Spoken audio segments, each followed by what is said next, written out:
औज़ुबिल्लाहिमिनश्शैतानिर्रजीम बिस्मिल्लाहिर्रहमानिर्रहीम।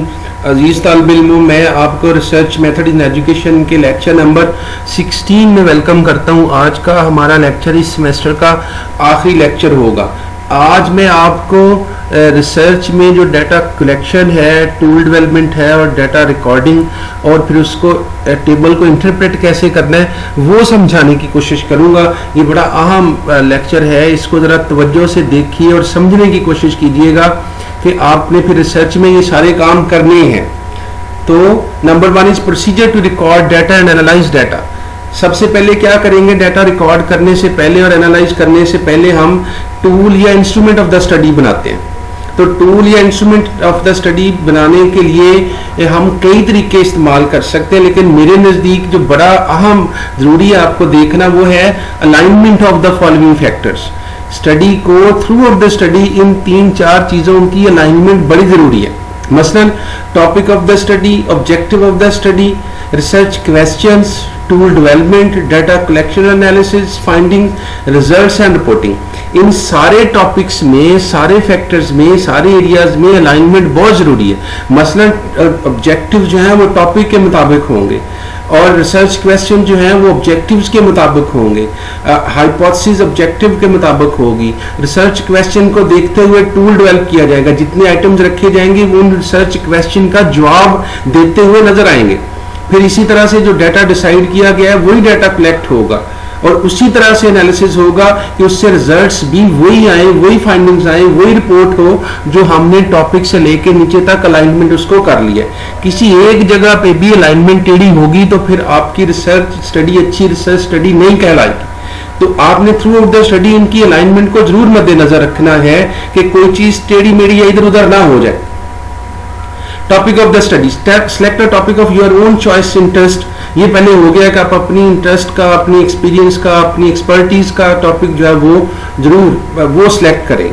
सुपरवाइजर से पूछ लें, जिसमें आपको इंटरेस्ट है वो देख लें। सिलेक्ट रिसर्चेबल टॉपिक कंटेनिंग 2 और मोर देन 2 वेरिएबल्स। ऐसा टॉपिक रखें जो रिसर्चेबल हो, जिसमें कम से कम 2 या 2 से ज्यादा वेरिएबल्स, रिसर्चेबल वेरिएबल्स मौजूद हों। वर्थवाइल टॉपिक रखें, डिमांडिंग टॉपिक हो। ऐसे ही 37 सुपरफिशियल सिर्फ डिग्री लेने के लिए, जल्दी जल्दी करने के लिए वो टॉपिक ना रखें। एक एग्जांपल मैंने दे दिया किसी टॉपिक की ताकि हम इसको आगे लेके चल सकें। Fact of the school closure on the performance of students at secondary level. ये जो कोविड-19 की वजह से स्कूल बंद हुए हैं उसका स्टूडेंट की परफॉर्मेंस पे सेकेंडरी लेवल पे क्या असर है, ये फॉर एग्जाम्पल टॉपिक है, इस ताकि हम आगे जाके टूल और आइटम्स को देख सकेंगे फिर कैसे सिलेक्ट करना है। Objectives of the study, objective बनाए टॉपिक को देखते हुए डेवलप और construct objective of the study. Following will be the objective of the study to assess the fact of the school closure on student performance, to find the relationship between school attendance and performance, to analyse this effect on the gender basis, to analyse this on the locality basis. तो इस तरह से आप objective जो है वो topic को देखते हुए इसके 5, 6, 7, 8, 10 या मैक्सिमम जो है वो ऑब्जेक्टिव आप बना सकते हैं। रिसर्च क्वेश्चन और hypothesis, there is simple formula to make research question. सादा सा फार्मूला जैसे रिसर्च क्वेश्चन बनाते हैं। वो सादा फार्मूला क्या है कि आप जो अपने ऑब्जेक्टिव बनाए हैं उसको इंटेरोगेटिव सेंटेंसेस में बदल दें। उसमें इज, आर, एम या वाई, व्हाट, व्हेन, वेयर ये लगा देंगे तो वो आपके रिसर्च क्वेश्चन बन जाएंगे। Is there any effect of the school closure on the student performance, ये एक ऑब्जेक्टिव मैंने बना के आपको बता दिया। You can make and use sub objective if needed. आप एक ऑब्जेक्टिव के सब ऑब्जेक्टिव भी बना सकते हैं अगर आपको लगे कि ये भी होने जरूरी है। If there any effect of the school के student academic performance, you must observe the alignment with the topic. 6 to 10 objectives are enough for the study hypothesis. तो आपने वो अलाइनमेंट को मद्देनजर रखना है। और एक ये मैंने सब ऑब्जेक्टिव भी बना दिया, ऊपर सिर्फ परफॉर्मेंस था, सब ऑब्जेक्टिव एकेडमिक परफॉर्मेंस बना दिया कि परफॉर्मेंस से पूरा एकेडमिक परफॉर्मेंस है। 6 से 10 ऑब्जेक्टिव आपके काफी होंगे। इसी तरह से अगर आपने हाइपोथेसिस बनाना है तो हाइपोथेसिस कैसे होगा, there is no effect of school closure on the student performance. तो ये नल हाइपोथेसिस भी मैंने एक आपको बना के बता दिया है। टूल डेवलपमेंट कैसे करते हैं, तो उसके लिए मैंने मुख्तलिफ स्टेजेस जो हैं वो ला दी। 3 तरह से टूल हो सकता है। एक तो ये कि आप बना बनाया टूल आपको मिल जाए, वही आप एज इट इज इस्तेमाल कर लें, लेकिन ऐसा होने के कम चांसेस होते हैं। दूसरा ये कि टूल मिल गया फिर आप उसको अडेप्ट कर लें कि कुछ अपने उसने तब्दीलियां कर ली। और तीसरा ये है कि आपने बिल्कुल नया जो है अपनी जरूरत के मुताबिक टूल जो है वो डेवलप किया। अगर आपने खुद बनाया या अडेप्ट किया है तो फिर आपने इन स्टेजेस से गुजरना है। स्टेज वन में क्या करेंगे, develop construct each search items more than 3 times than actually required item। आपने अगर आपकी रिक्वायरमेंट 30 आइटम्स की है तो आप कम से कम 90 के करीब जो है पहले ड्राफ्ट में स्टेज 1 पे आइटम्स बना लें, ताकि उसकी कांट छांट करने के बाद जो एक्चुअल रिक्वायरमेंट है आपकी एस्टिमेटेड उसके करीब करीब आपके पास आइटम बच जाए। This will be your first draft. Maintain alignment between topic and items of the tool. तो ये जरूरी जेब में रखें कि जितने आइटम आपने पहले ड्राफ्ट में रखे वो कम से कम उससे मिलते जुलते लाजमी हो। Stage 2, revise, develop sequence and take expert opinion from the supervisor, teachers from your field and English Urdu teacher experts।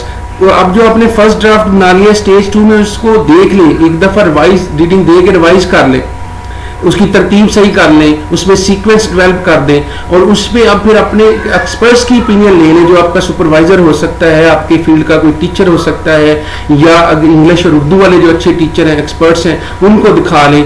और इस तरह से आप काफ़ी हद तक उसकी सेकंड स्टेज पे कोई अच्छी शक्ल निकल आएगी। Then you yourself read it again and again to fill the gaps। खुद भी उसको बार बार पढ़ें, देख लें कि उसमें कोई गैप जहाँ पे आपको सीक्वेंस में डिफिकल्टी में लिंक को मिस हो रहा है उसको देख लें। Translate it if needed and make valid and reliable the tool.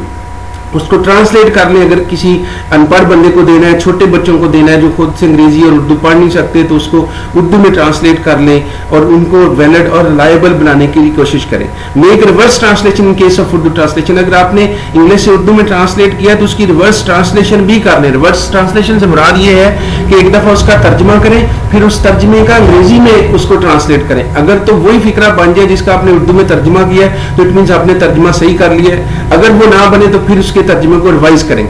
Means first translate in Urdu and then again in English. इसका मतलब मैंने बता दिया कि रिवर्स ट्रांसलेशन से क्या मुराद है। Stage 3, pilot testing. अब स्टेज 2 पे काफी हद तक आपके पास एक बेहतर शक्ल में ड्राफ्ट आ जाएगा। अब उसको पायलट टेस्टिंग कर लें। आपने जिन स्कूलों में सर्वे करना है, जिन टीचर्स को आपने मिलना है, जिन स्टूडेंट्स को मिलना है, उसमें से कुछ स्कूलों को, कुछ टीचर्स को, कुछ रिस्पोंडेंट को सिलेक्ट करें और ये टूल जो है उनके पास ले जाएं। फिर उनसे बड़ी ईमानदारी से कहें उनको कि जी वो इन हर आइटम पे बड़ा सोच समझ के जेन्युइन रिस्पॉन्स दे दें। ऐसे तुकबंदी ना करें, किसी से ना फिल करवाएं, नकल मार के ना करें, बल्कि उनका जो जेन्युइन रिस्पॉन्स है वो आपको टूल बेहतर करने में ज्यादा मदद देगा। This will help you in maintain the validity of the tool. Revise और delete items which are weak, irrelevant.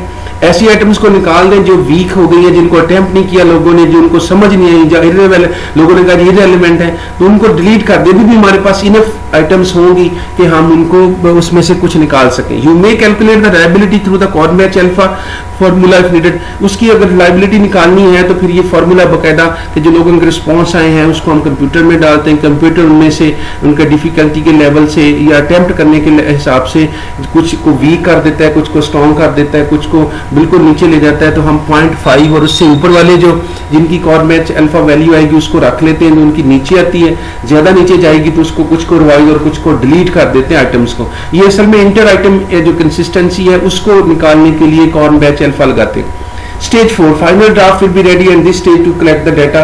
चौथी स्टेज पे जाके आपका जो ड्राफ्ट होगा इंशाल्लाह सही बन जाएगा, काफी बेहतर होगा और आपके मकसद को पूरा करेगा। Data recording. अब आपने टूल बना लिया, अब डाटा रिकॉर्ड फील्ड में जाके डाटा कलेक्ट करना है। आपने चले गए आप फील्ड में, दोस्तों की मदद से खुद चले गए, आपने लोगों को बता दिया कि डाटा कैसे आपने देना है, कैसे उन्होंने रिस्पॉन्ड करना है, कैसे निशान लगाने हैं। तो उसके बाद फिर रिकॉर्डिंग की स्टेज आएगी। रिकॉर्डिंग के लिए क्या करते हैं, suppose you are going to collect the data with the help of the Likert scale 5 points with coding 1 to 5। आपने एक ऐसा टूल बना लिया जो लिकर्ट स्केल है जिसमें आपने 5 पॉइंट्स ऑप्शंस दे दिए हैं, strongly agree, agree, disagree, strongly disagree, disagree, strongly disagree. तो आपने उन ऑप्शंस को उस पर रख दिया। अब लोग निशान लगाएंगे, कोई 1 क्लिक पाएगा, कोई 2 पे, कोई 3 पे, 4 पे, 5 पे, तो इस तरह से डाटा रिकॉर्ड होता चला जाएगा। Code 5 to strongly agree and 1 to strongly disagree. तो हमेशा पॉजिटिव को बड़ी वैल्यू देते हैं, स्ट्रांगली एग्री को 5, फिर 4, फिर 3, फिर 2, फिर 1, और स्ट्रांगली डिसएग्री को 1 दे देंगे। Similarly code the demographic data by classifying it, and मतलब इसी तरह से जो आपके टूल में शुरू में डेमोग्राफ है, जैसे एज पूछ लिया आपने प्रोफेशन पूछ लिया, कोई बीएड है, कोई एमएड है, कोई पीएचडी है, आपने क्वालिफिकेशन पूछ लिया, आपने लोगों की आमदन पूछ ली, तो उसको भी आप जो है वो कोड कर दें। मसलन मैंने बता दिया है कि कोडिंग कैसे करनी है। मैट्रिक को 1 दे दें, एफएफएससी को 2, बीएबीएससी को 3, एमएमएससी को 4, एमफिल पीएचडी को 5, एंड अदर्स अगर रखना है तो 6 रख दें। तो इस तरह से इसको भी नंबर्स, इसमें से भी लोग जो है वो टिक लगाते चले जाएंगे। Now let's suppose you have a field form which you have coded. अब आपके पास एक ऐसा फॉर्म आ गया जो आपने फिल करवा लिया और उस पर कोड भी सही लग गया। Use a master sheet in hard to record data, first take a page and make line and column. आप फिर क्या करेंगे, जब आपके पास फॉर्म सारे आ जाएंगे तो एक आम सादा कागज बड़ी शीट ले लें, उस पर कॉलम्स बना लें, रोज बना लें, जितने आपके रिस्पॉन्डेंट है उस लिहाज से लाइनें लगा लें और फिर उसमें डाटा एंटर करना शुरू करें।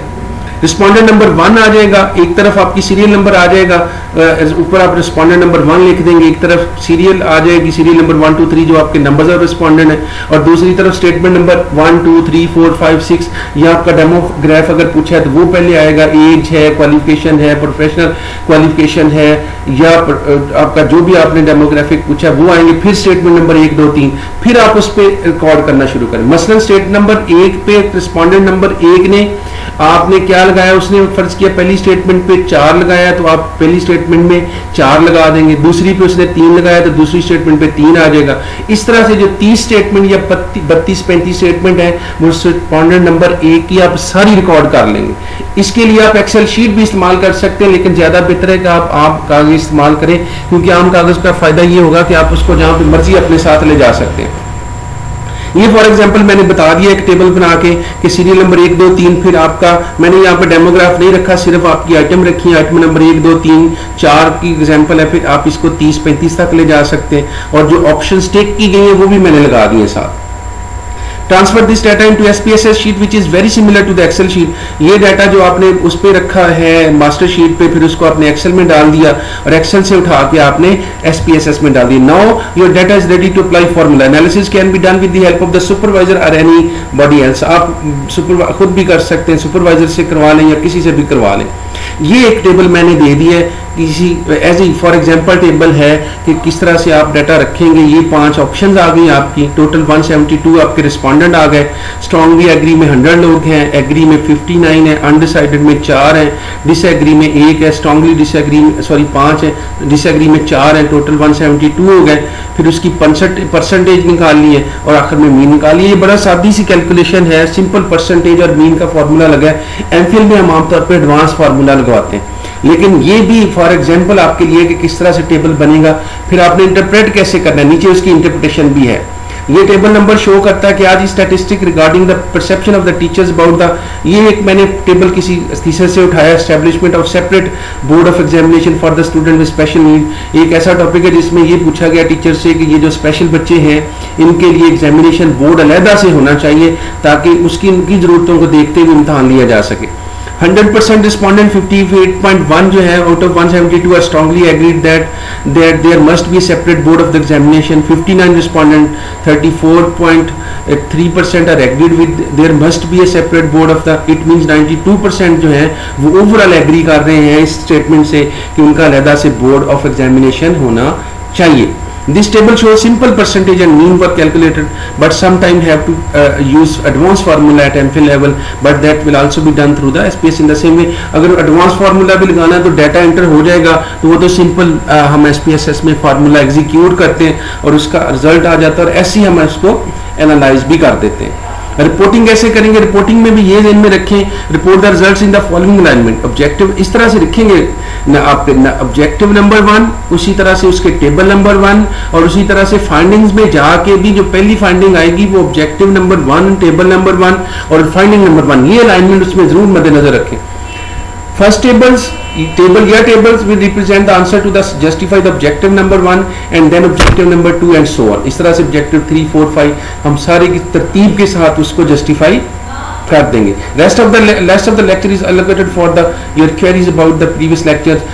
आई होप कि आपको डाटा टूल डेवलपमेंट से लेकर डाटा रिकॉर्डिंग, एनालिसिस और रिपोर्टिंग तक बात समझ आ गई होगी। आज हमारा आखिरी लेक्चर था। अब अगर आपने कोई सवाल जवाब करना है पिछले लेक्चर से रिलेटेड तो वो आप उस पे वो जो आपका है पोर्टल उससे आप पूछ सकते हैं। अल्लाह हम सब का हामी नासर। अल्लाह हाफिज़।